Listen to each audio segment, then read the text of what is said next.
अस्सलाम वालेकुम नाज़रीन, नादिर उर्दू न्यूज़ में आपका इस्तकबाल है। चलिए जानते हैं आज की खबर।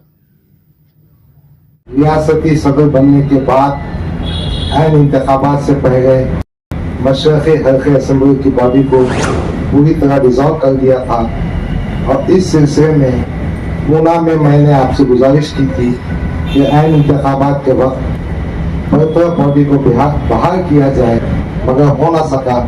वंचित से माहिदा टूट गया, जिसका मुझे फटका है। दोस्तों और साथियों, वंचित और एमआईएम का आइन जिंदा रहता तो 15 से 20 एमएलए आते थे और सत्ता की कुंजी दोनों के पास रहती थी। अब वही बात है, बताऊंगा इंशाल्लाह प्रेस में क्यों टूटा, क्या से टूटा, कौन आगे जाता, कौन पीछे रहता, कौन आगे नहीं जाना, बताऊंगा भाई।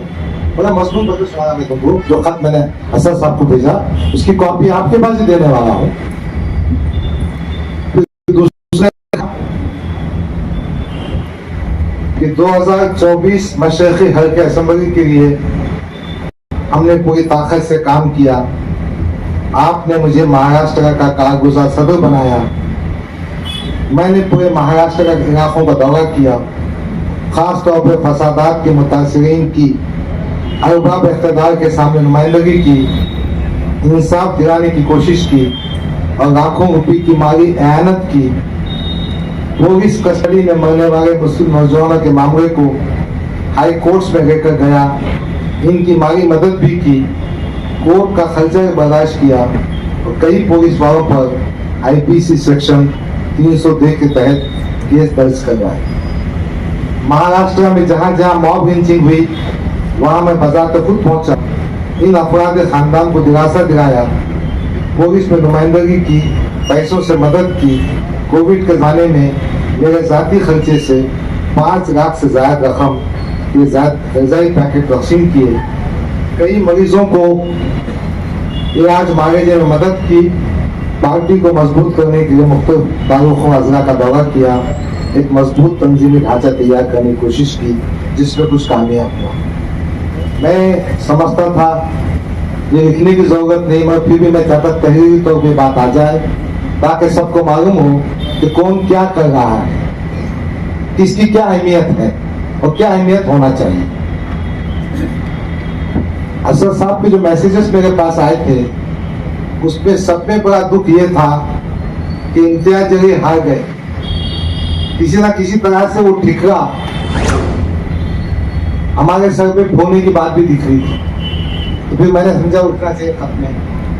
औरंगाबाद पार्लियामानी इंतखाबात में 2024 में इम्तियाज जलील को 6 हल्कों में सबसे ज्यादा वोट मशरक़ी हल्का इस हल्के में मेरे जो 79,000 है।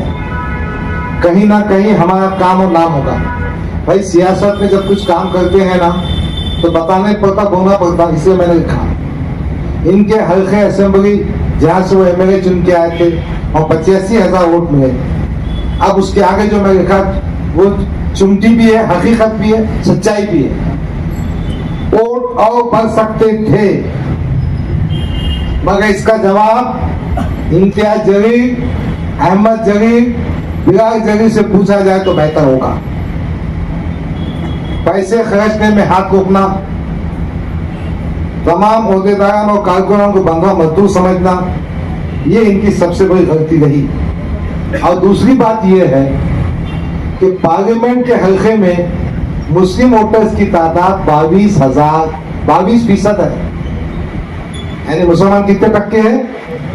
अपन ने जो सोशल इंजीनियरिंग किए थे प्रकाश अम्बेडकर को आके, तो 13% बढ़ गए थे, तो 35 से 36% में चुन के आए 4,000 वोटों से। अब हमने गुत्ता लिया सबके काम देने का, तुम युति तोड़ते जाएंगे। खैर, आदर्श का भरोसा काम नहीं आया। वंचित का तकरीबन 1.5 लाख वोट हम खो चुके थे। इसलिए बराए मेहरबानी आपसे गुजारिश है कि इम्तियाज की शिकस्त के आप सही तौर पर असेस करें।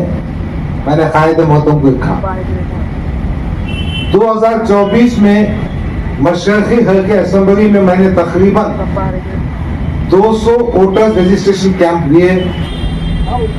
आज माशाअल्लाह वोटर लिस्ट में तादाद बहुत ज्यादा है।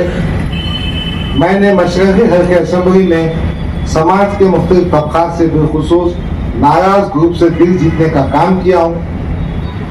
साबिक़ा नाराज कॉर्पोरेटर्स का दिल जीतना भी कोई मुश्किल काम नहीं, इंशाल्लाह वो हो जाएगा। 2 इंतखाबात हारने के बाद 2024 के इंतखाबात में मैंने महसूस किया अवाम की बेपनाह हमदर्दी मेरे साथ है। मेरी टीम में मेरे चाहने वाले बहुत पेश है, बहुत तुमदई और जाफिशानी से काम कर रहे हैं। मेरा टिकट डिक्लेयर ना होने की वजह से अवाम में सवालात उठ रहे हैं। मुझे औरंगाबाद मशरक़ी हल्के असेंबली से लड़ना है, किसी दूसरे हल्के से नहीं। आपसे गुजारिश है कि मुंतज़र बारह मुकारात की रोशनी में औरंगाबाद मशरक़ी हल्के का टिकट डिक्लेयर करें ताकि मुझे काम करने में आसानी हो। अगर आप टिकट देना नहीं चाहते हैं तो बगैर कम इतना एहसान तो कीजिए, मुझे बता दीजिए। यही बात करने के लिए मैंने 5 मिनट का वक्त मांगा था। घंटों घंटों कई दिन अपनी मेहनत पैसे के साथ जिस लीडर की खिदमत में फिरता रहा वो मुझे 5 मिनट का वक्त नहीं दे सका। डॉक्टर साहब तुम आगे बढ़ो, डॉक्टर साहब तुम आगे बढ़ो। यही बात करने के मैंने आपसे 5 मिनट का वक्त मांगा था, मगर मुझे ना मिल सका। अस्सलाम वालेकुम, मैं अखिल मिर्जा। हमें उम्मीद है कि आपको हमारा चैनल अच्छा लगता होगा। लेटेस्ट न्यूज अपडेट के लिए देखते रहे नांदेड़ उर्दू न्यूज, और न्यूज के पसंद आने पर लाइक, शेयर और सब्सक्राइब करना ना भूलें।